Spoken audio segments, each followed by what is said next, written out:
So in the last class, my dear friend, we were talking about oxidation state calculations. We did enough practice questions. You have already noted down all those questions. Please redo those questions again and again because this is going to be connected in class 12th. मैं बार बार ये चीज repeat कर रहा हूं. आज की class के अंदर हम सबसे पहले दो टर्म्स आपके साथ डिस्कस करेंगे. सबसे पहला is we are going to discuss what is oxidizing agent and reducing agent. Okay, so first and foremost ये चीज आपको क्लियर होनी चाहिए. तो मैं वापस अपना फेवरेट वाला रिएक्शन लेता हूं. Zinc plus copper sulphate goes to zinc sulphate plus copper. Okay, अब अगर आप देखो तो ये 0 से +2 जा रहा है, तो इन भाई साहब का क्या हो रहा है? ऑक्सीडेशन हो रहा है, राइट? एंड ये भाई साहब +2 से 0 जा रहे हैं, तो इन भाई साहब का रिडक्शन हो रहा है. I hope you are able to understand why I said that this is 0, why I said this is +2, why I said this is +2 and why I said this is 0. Elemental state, compound state में हमको sulphate का oxidation state पता है. Polyatomic ions का हमने list बनाया था last class में, तो वो पॉलीएटॉमिक आयंस के रिस्पेक्ट में हमें कॉपर और जिंक का ऑक्सीडेशन स्टेट उनके रिस्पेक्टिव कंपाउंड्स में मिल गया. Now whenever in a chemical reaction an element increases its oxidation state, it is said to undergo oxidation, and whenever there is oxidation, my dear friend, this is loss of electrons, and whenever there is decrease in oxidation state, it is known as reduction, and reduction is, my dear friend, known as gain of electron. अब एक please ध्यान से बात समझना. ये copper sulphate का solution है. मान लो ये बॉटल है, ये कॉपर सल्फेट का सोल्यूशन है, और इसके अंदर मैंने ये जिंक का रॉड डाला. ठीक है, सो ये जिंक का रॉड हमने यहां पर डाला, और ये जिंक का रॉड यहां पर जैसे ही डाला तो zinc is more reactive than copper. Yes और नो? तो होगा क्या? डिस्प्लेसमेंट रिएक्शन स्टार्ट हो जाएगा. धीरे धीरे कॉपर सल्फेट का ब्लू सोल्यूशन डिसअपियर होना चालू हो जाएगा इन दैट सोल्यूशन. अब समझने की बात है कि जब तक ये जिंक इस सिस्टम में नहीं था, क्या ब्लू सोल्यूशन इंटैक्ट था? बोलो हाँ कि ना? हाँ. बट जैसे ही मैंने जिंक को डाला इसके अंदर, जैसे ही जिंक को डाला, ये रिएक्शन स्टार्ट हो गया. अब ये रिएक्शन क्यों स्टार्ट हुआ? बिकॉज जिंक ने इलेक्ट्रॉन्स का क्या किया? लॉस.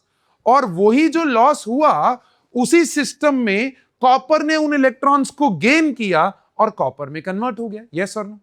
तो मुझे एक बात बताओ, अगर जिंक लॉस करता ही नहीं तो क्या कॉपर रिड्यूस कर पाता?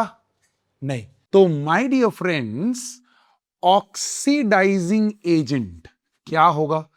एक ऐसा एजेंट जो खुद रिडक्शन करे. अच्छा, एजेंट का मतलब क्या? एजेंट का मतलब हेल्पर. अरे होगा ना? तो ऑक्सीडाइजिंग एजेंट एक ऐसा एजेंट जो ऑक्सीडाइज करने में हेल्प करे. सिमिलरली रिड्यूसिंग एजेंट जो रिड्यूस करने में हेल्प करे.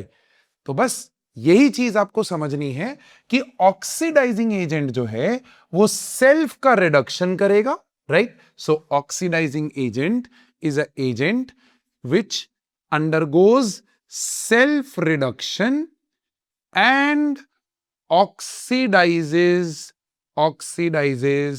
the other species in the reaction. Perfect है? Done. Similarly, reducing agent, my dear friend, will be a reagent which undergoes self oxidation and reduces the other species in the reaction.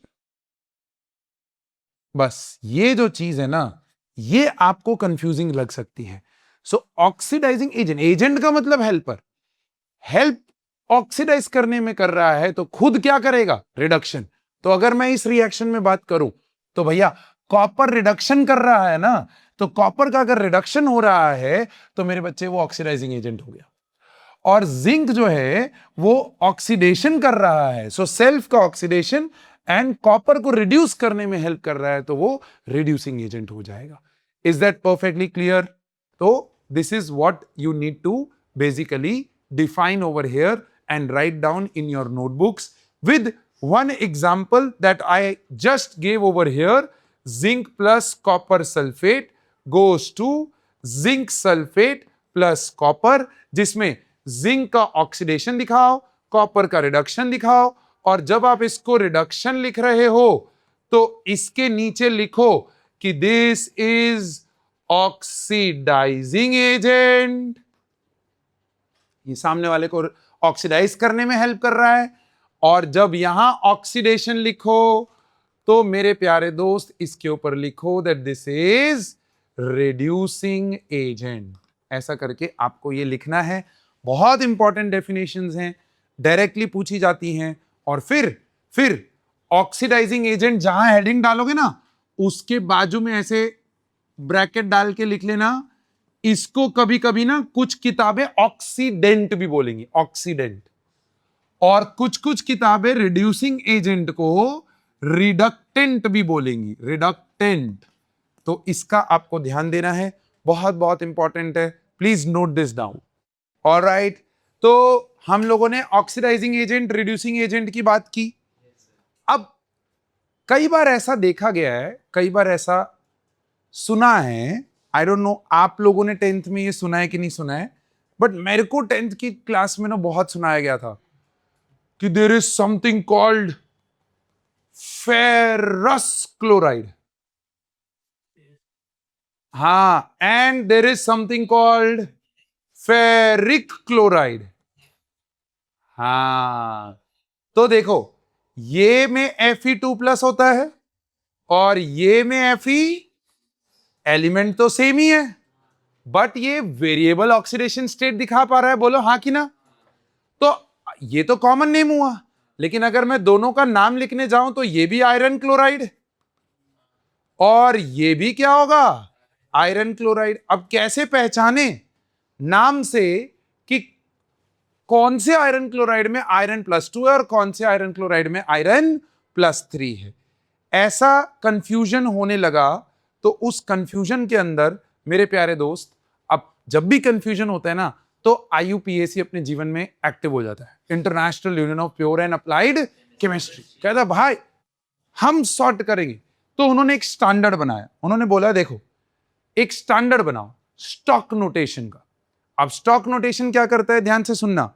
Stock notation क्या करता है कि when an element forms 2 monoatomic cations, element forms 2 monoatomic cations, जैसे Fe+2, Fe+3 दोनों monoatomic हुए लेकिन +2 और +3 है ना.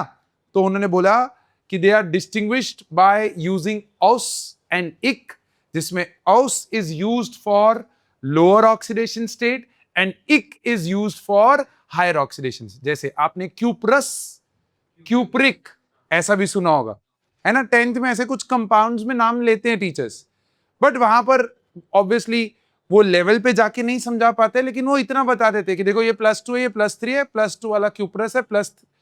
अब वो क्यों था? वो ये था क्योंकि स्टैंडर्डाइजेशन बनाना था. ऐसे बहुत सारे एलिमेंट्स हैं जो वेरिएबल ऑक्सीडेशन स्टेट दिखा सकते हैं और उनके लिए हमको ये स्टॉक नोटेशन डेवलप करना पड़ा. अब इस स्टॉक नोटेशन में आपके साइंटिस्ट लोगों ने क्या डिसाइड किया? उन्होंने बोला देखो जब भी आप इस कंपाउंड का नाम लिखोगे ना तो उस कंपाउंड का नाम लिखते वक्त आप उस एलिमेंट का ऑक्सीडेशन स्टेट रिप्रेजेंट कर दोगे.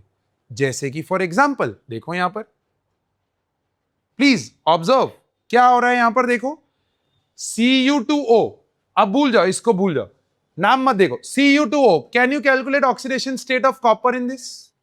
क्या आएगा? 2x - 2 = 0.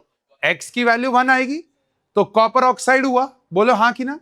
अच्छा, try solving over here, try solving over here. तो ये x - 2 = 0, x की वैल्यू क्या आ जाएगी? अब ये भी कॉपर ऑक्साइड, ये भी कॉपर ऑक्साइड. तो वो बोले देखो इनको डिफरेंशिएट करने के लिए क्या करोगे? कॉपर ऑक्साइड और कॉपर के बाजू में उसका ऑक्सीडेशन स्टेट रिप्रेजेंट कर दो. बट ये रिप्रेजेंटेशन ऐसा नहीं होगा, +1 +2 ऐसा नहीं होगा. वो बोले रोमन नंबर्स में आपको इसको रिप्रेजेंट करना है. That is what is stock system.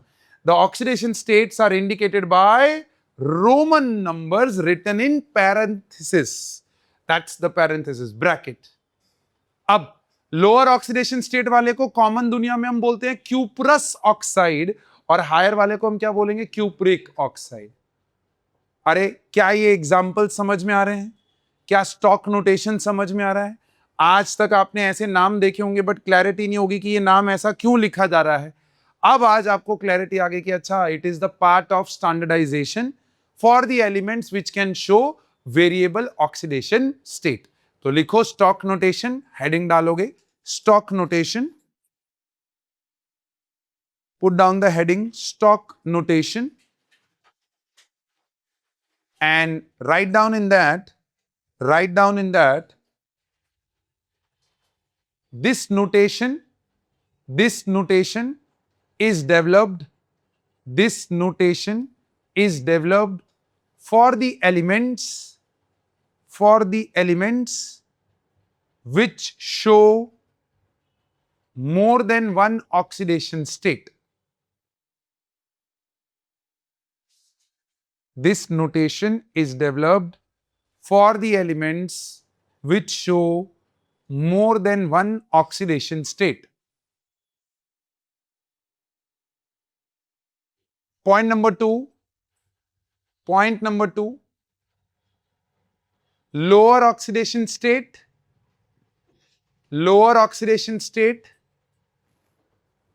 फिर वहां पर डैश करके suffix ous. Higher oxidation state dash suffix ic, और उसके नीचे एक एग्जाम्पल जैसे ये, उसके नीचे एक एग्जाम्पल जैसे कि ये कॉपर ऑक्साइड का क्यूप्रस, क्यूप्रिक, इतना लिखो. ओके, तो the question over here is कि सर ये जो स्टॉक नोटेशन है ये किसके लिए यूज हो रहा है? तो देखो भैया, हमने आपको स्टैंडर्डाइजेशन में बताया ये मोनो एटॉमिक कैटायंस के लिए है. भैया एनायंस में कभी भी वेरिएबल ऑक्सीडेशन स्टेट होता ही नहीं है. You will never find. सोचो क्या कोई ऐसा एलिमेंट है जिसमें आपको ऐसे वेरिएबल एनायनिक स्टेट्स दिखे? नहीं, इक्का दुक्का ही है. बट यहां पर ऐसे बहुत सारे कैटायंस हैं जिनमें क्या दिखता है अपने को? वेरिएबल ऑक्सीडेशन स्टेट दिखता है. तो stock notation is defined with respect to cations, not with respect to anions. तो जब जब ये दिखेगा तब तब आपको समझ लेना है कि ये उस एलिमेंट का पॉजिटिव ऑक्सीडेशन स्टेट है, नेगेटिव नहीं. Are you with me till here?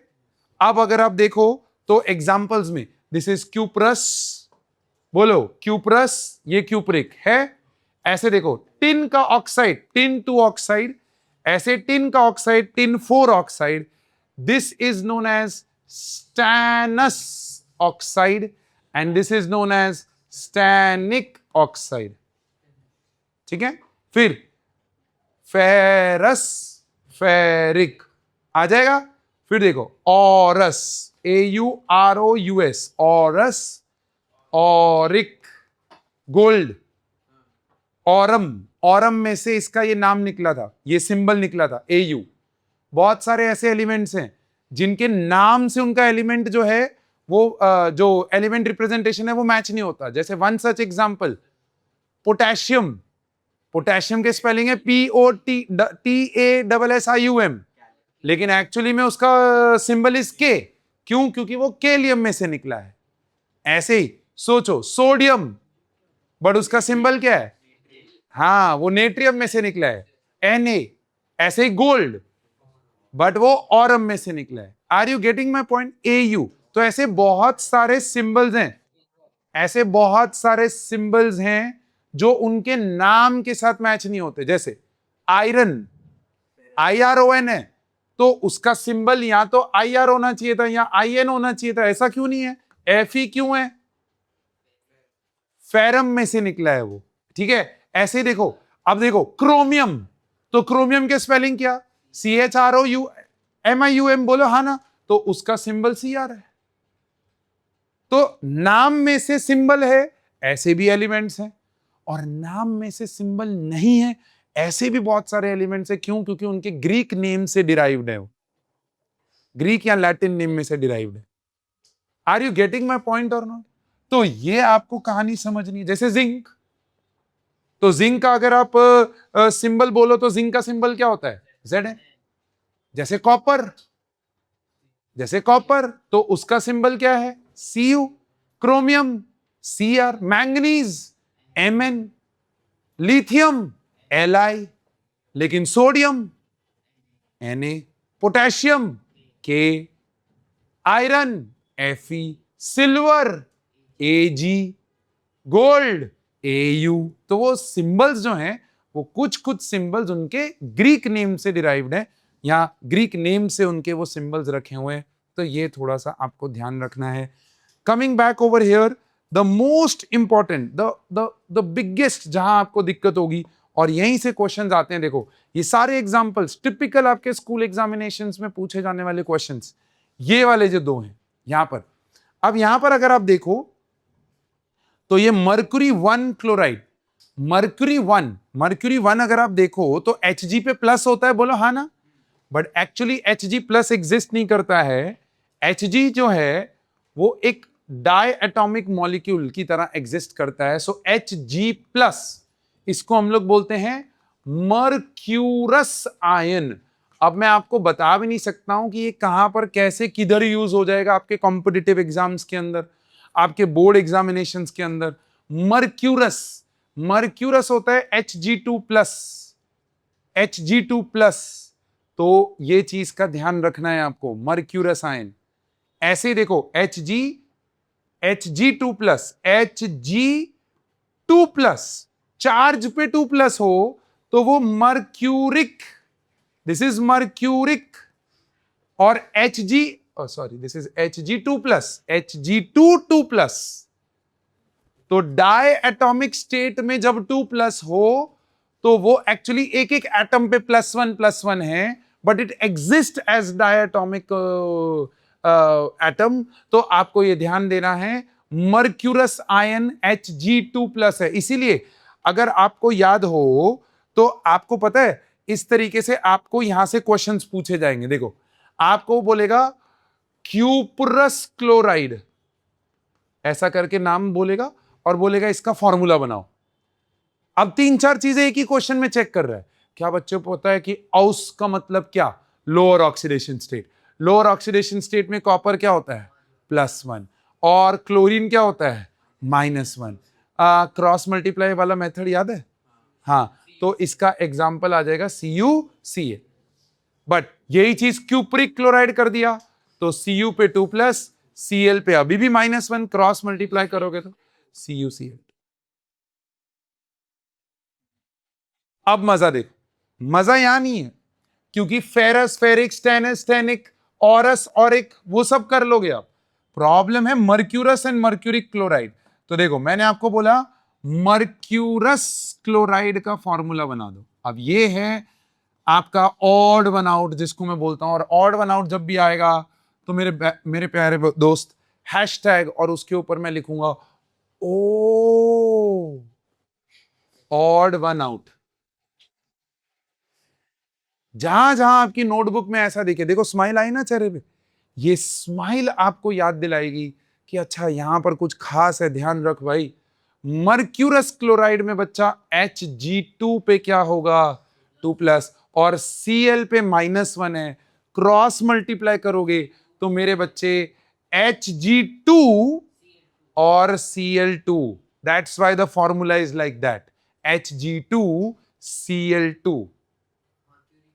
Mercuric होता तो Hg पे 2+ होता और Cl पे माइनस, क्रॉस मल्टीप्लाई करोगे तो HgCl2। मर्क्यूरस, मर्क्यूरिक, यहां पर ही खेल होगा आपके एग्जामिनेशन में। Very basic 1 mark question, but वो 1 मार्क भी दाव पे लग जाएगा, ये आपको ध्यान रखना है। Very very important. यस, तो सर मेरे को ये नहीं समझ आया कि ये एच डी टू क्यों हुआ? पीएल का मतलब हमने जो क्रॉस मल्टीप्लाई किया तो पीएल में तो 2 + 1 हाँ -1 था ना। हाँ तो ये 2+ जो है वो इधर जाएगा और ये -1 इधर आएगा। 2 तो ऑलरेडी है ना मर्क्यूरस में, वो डाइमर की तरह एग्जिस्ट करता है। डाइमर समझ में आता है? डाइमर होता है जब मोनो एटॉमिक फॉर्म में कोई चीज एग्जिस्ट नहीं कर रही, उसके दो एटम्स आपस में मिलके रह रहे हैं।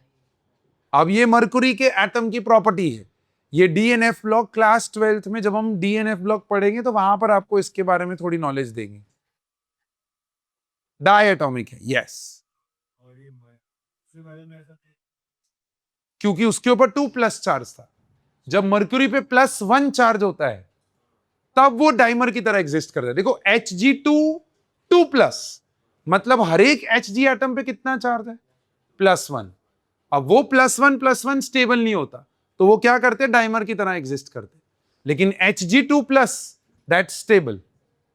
अब उसके लिए क्या है? Hg की थोड़ी इलेक्ट्रॉनिक कॉन्फ़िगरेशन में घुसना पड़ेगा, वो क्लास 12th में मैं आपको बताऊंगा। सीजन 2 के लिए भी कुछ छोड़ दो, सीजन 2 ही है ना, अभी तो सीजन 1 चल रहा है 11th।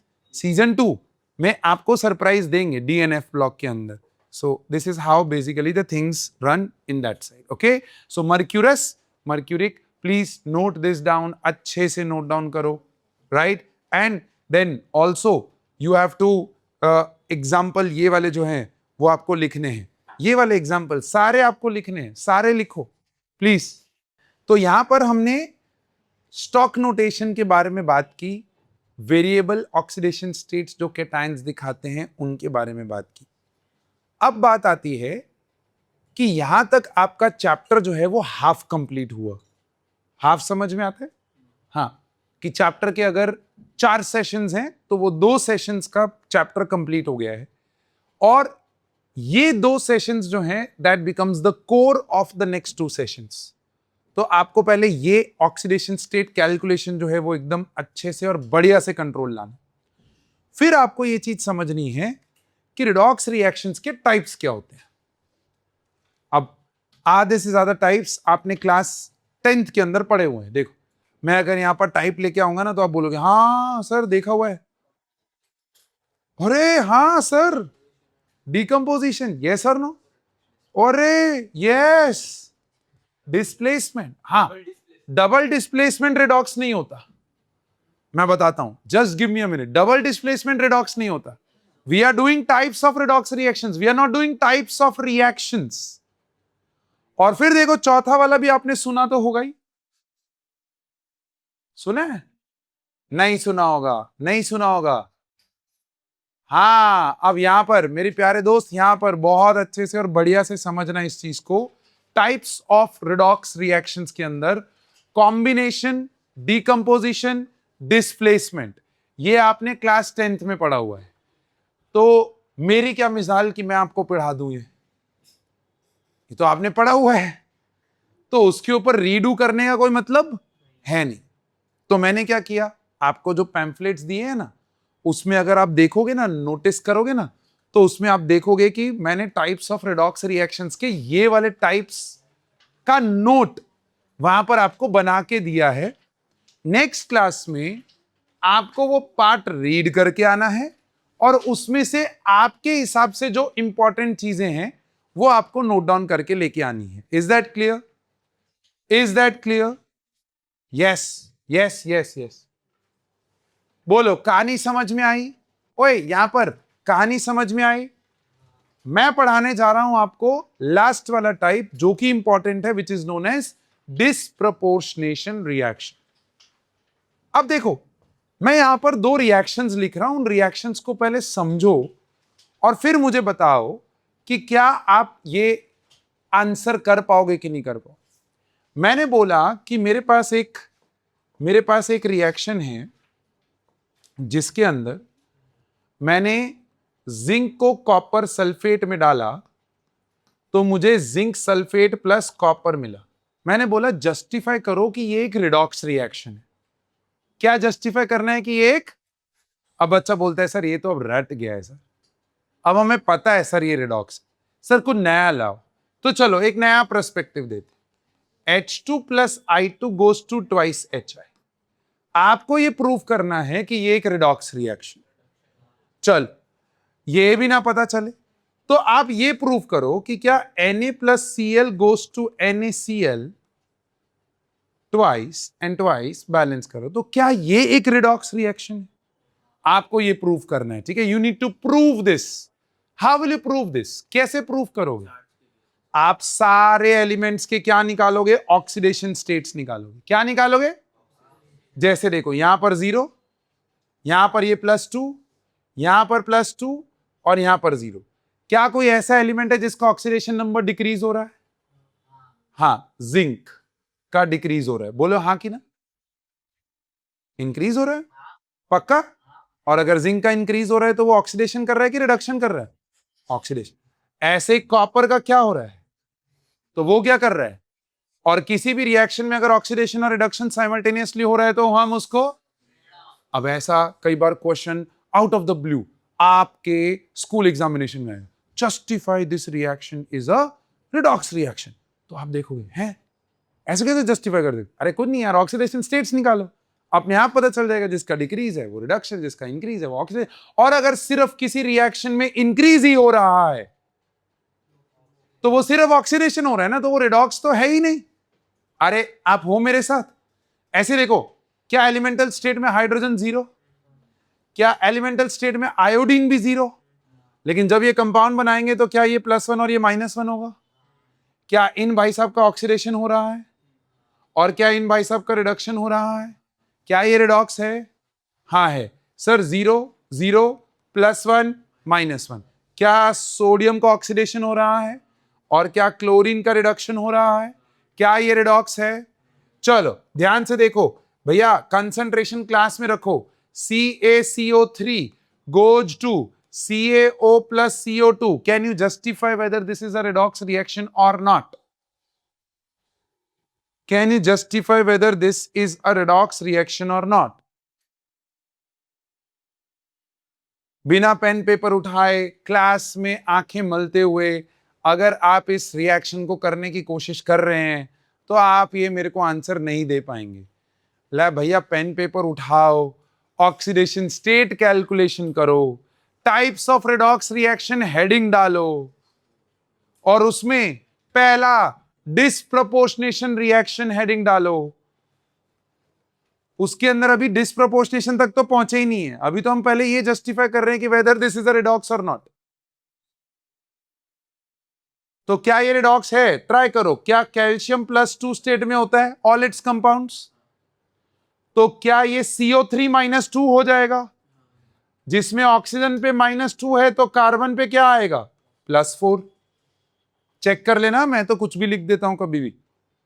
मैं तो पागल इंसान हूं, मैंने पहले भी बोला है, मेरे पे ट्रस्ट नहीं करना।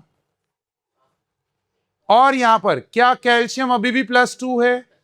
क्या ऑक्सीजन अभी भी -2 है? और क्या यहां पर कार्बन ऑक्सीजन -2 होगा तो कार्बन +4 होगा। बताओ किसका ऑक्सीडेशन स्टेट इंक्रीज हो रहा है और किसका डिक्रीज हो रहा है?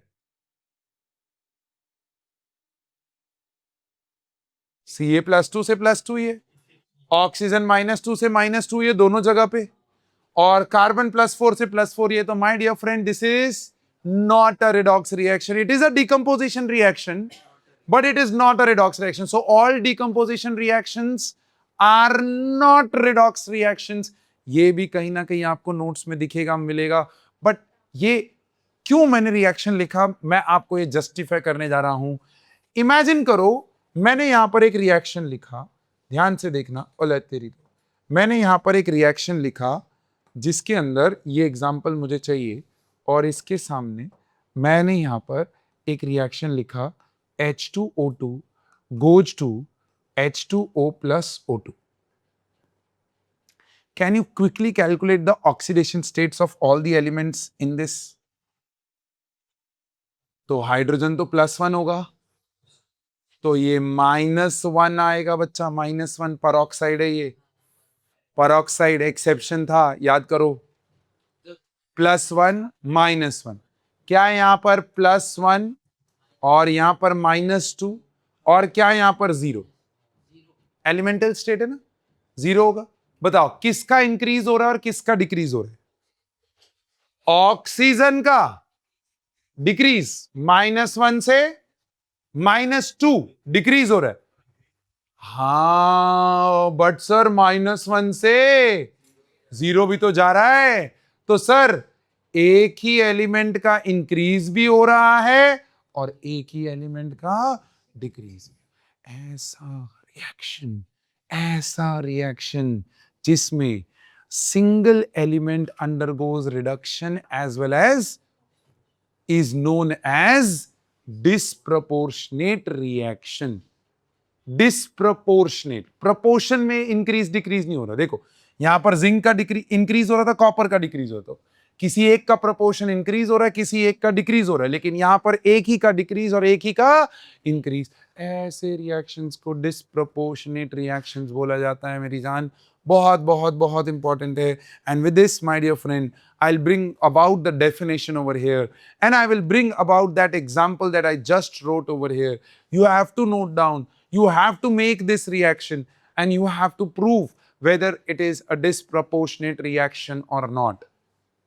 In the meanwhile, you are writing this definition. देखो definition देखो, the reaction in which an element in one oxidation state is simultaneously oxidized and reduced is known as disproportionate reaction. अब मजा, बाबा मजा दुगना होने वाला है। क्यों होने वाला है दुगना मजा? क्योंकि मेरा क्वेश्चन यहां पर ये है that when will an element show disproportionation?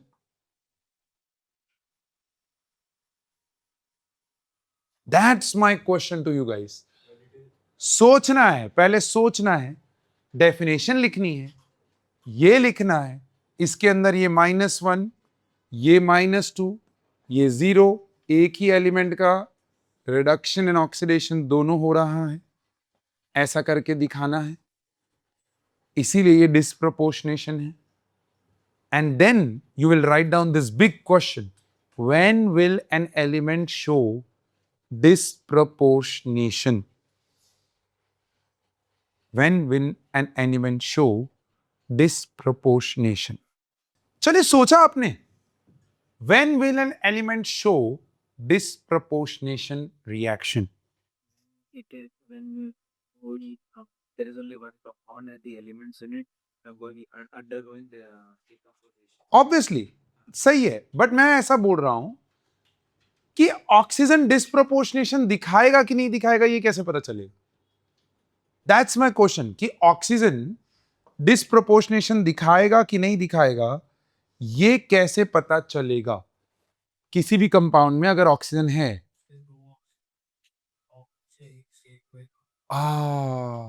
Very close, you thinking really nice.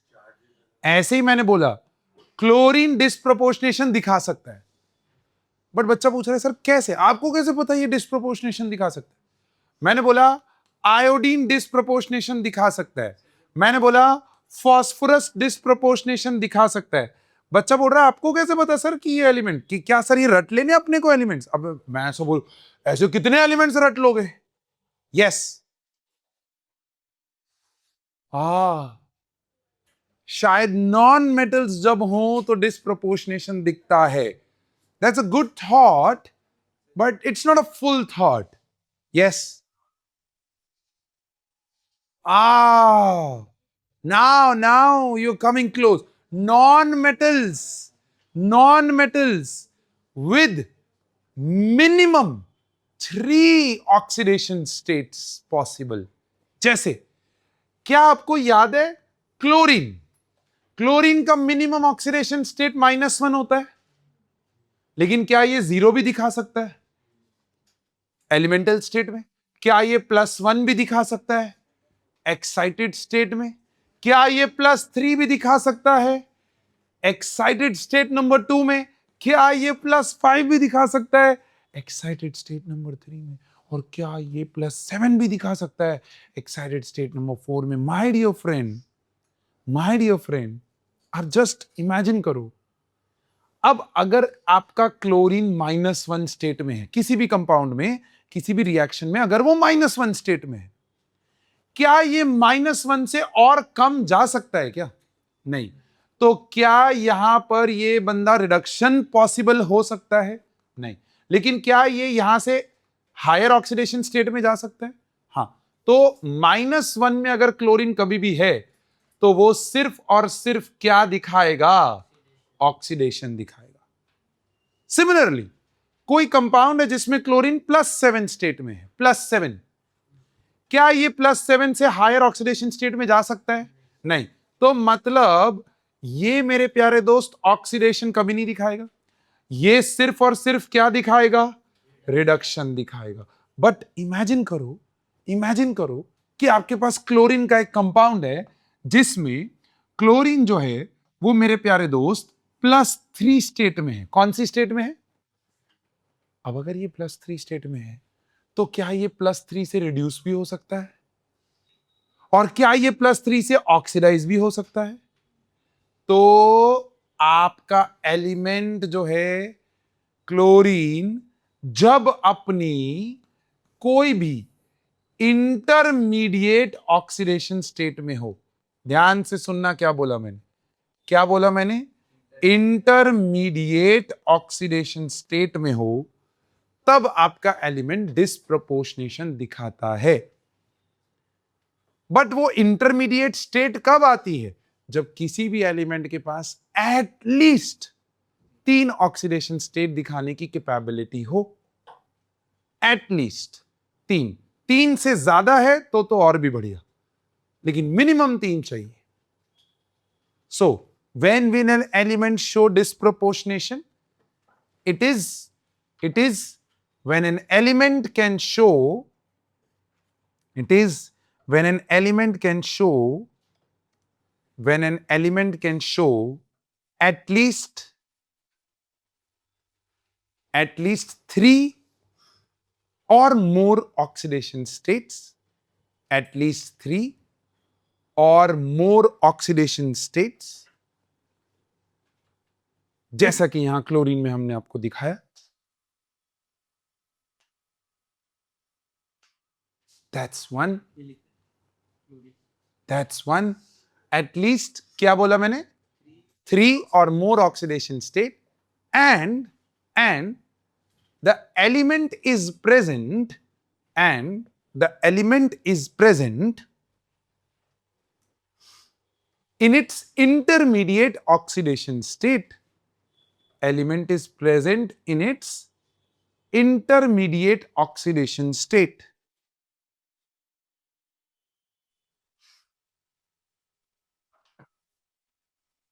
Only then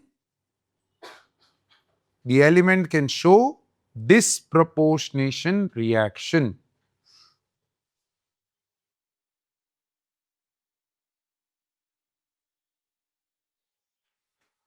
right? अब देखो, मैं एक एग्जाम्पल लेके जा रहा हूं तो उस एग्जाम्पल से आपको ये चीज क्लैरिटी में आएगी। देखो इधर देखो, तो सपोज करो यहां पर मैंने आपको एक रिएक्शन दिया कुछ इस तरीके से, देखो ये रहा दूसरा रिएक्शन। अब मैं बोल रहा हूं बताओ ये डिस्प्रपोर्शनेशन होगा कि नहीं होगा। मान लो मैंने आपको ये नहीं दिए होते, ये नहीं दिए, मैंने आपको बोला बताओ ये डिस्प्रपोर्शनेशन होगा कि नहीं होगा। तो क्या यहां पर क्लोरीन अपनी 0 ऑक्सीडेशन स्टेट में है? बोलो हाँ कि ना? 0 है, एलिमेंटल स्टेट है। तो क्या क्लोरीन 0 से -1 जा सकता है?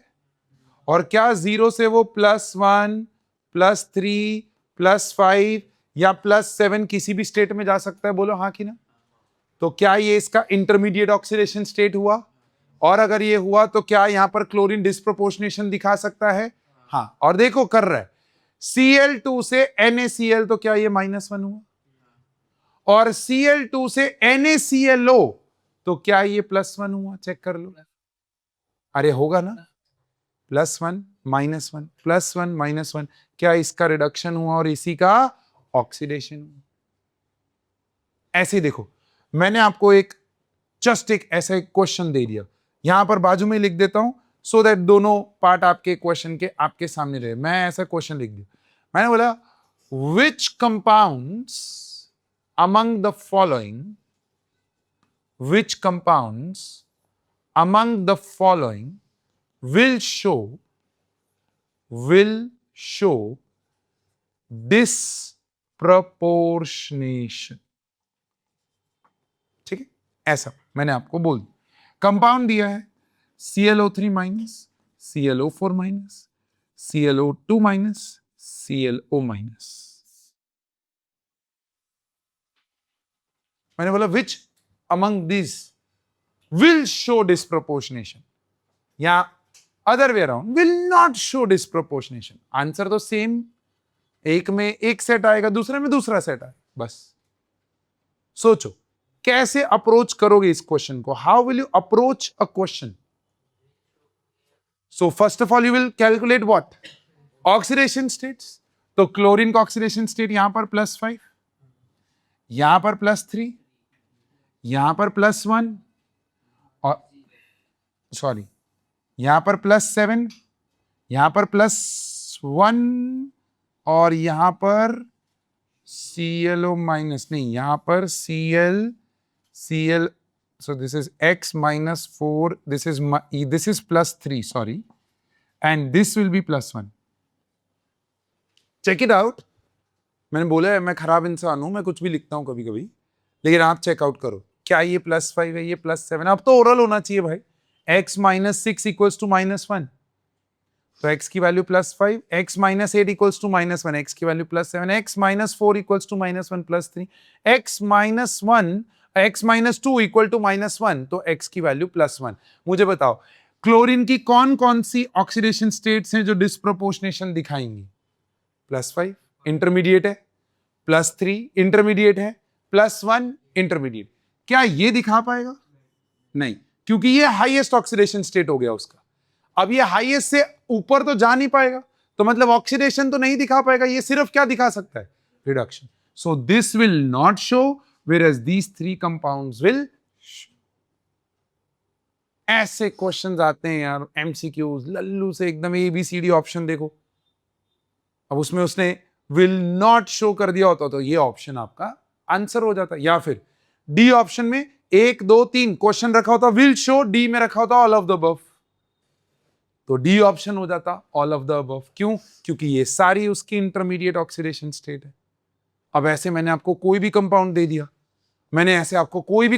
दिया, और मैंने आपको बोला कि भाई बताओ ये लिस्ट ऑफ कंपाउंड्स में से कौन डिस्प्रोपोर्शनेशन दिखाएंगे.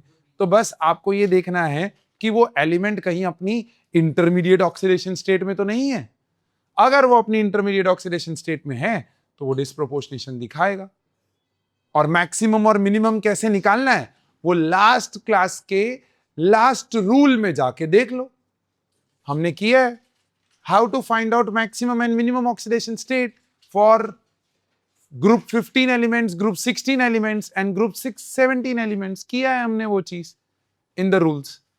अब घर पे जाके अगर आप नोटबुक नहीं खोल रहे हो और अपने सेल्फ रिवीजन पे ध्यान नहीं दे रहे हो तो फिर then nobody can help you बच्चा.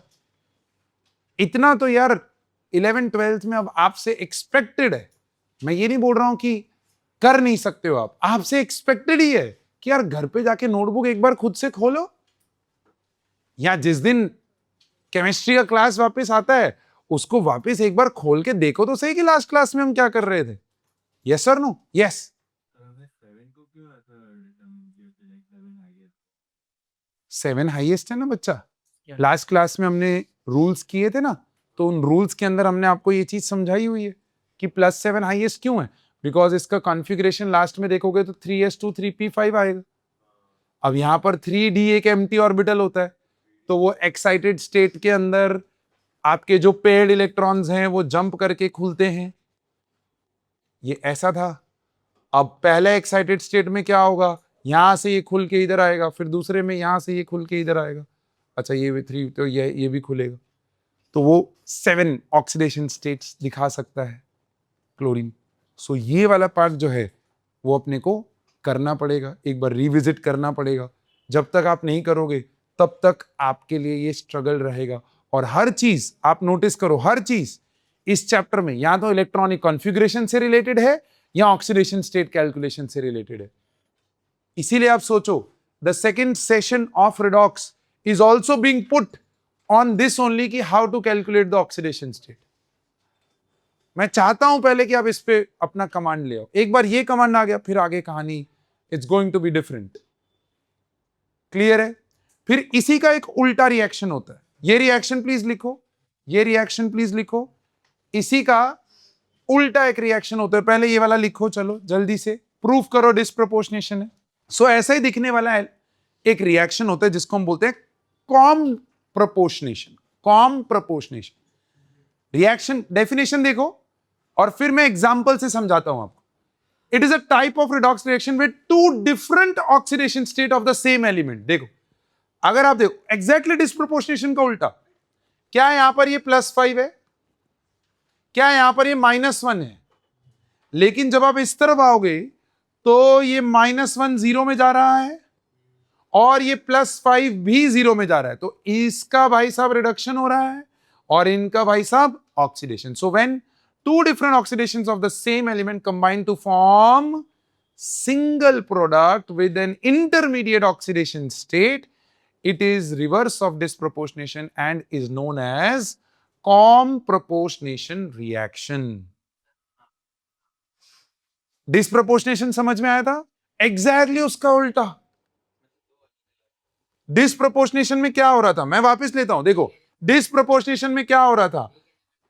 हाँ, H2O2 goes to H2O plus O2. तो -1 से 0, नहीं सॉरी -2 एंड -1 से 0. इसी को उल्टा लिख दूं, H2O plus O2 goes to H2O2. तो अब अगर आप देखो तो दो different oxidation state of the same element combining to form a single product is known as comproportionation reaction. उसमें LHS RHS का था, तो LHS से 1 से 2 जा रहा है. 1 से 2 जा रहे थे, इसमें LHS से 2 से 1 जा रहा है. परफेक्ट, बस उतना ही. सेम एलिमेंट, लेकिन हाँ सेम एलिमेंट दो डिफरेंट ऑक्सीडेशन स्टेट से सिंगल ऑक्सीडेशन स्टेट में ट्रांसफर हो तो उसको मेरे प्यारे दोस्त हम लोग बोलते हैं, क्या बोलते हैं? कॉम्प्रोपोर्शनेशन. और डिस्प्रोपोर्शनेशन क्या था वो हमने आपको बता दिया है. So please right this down.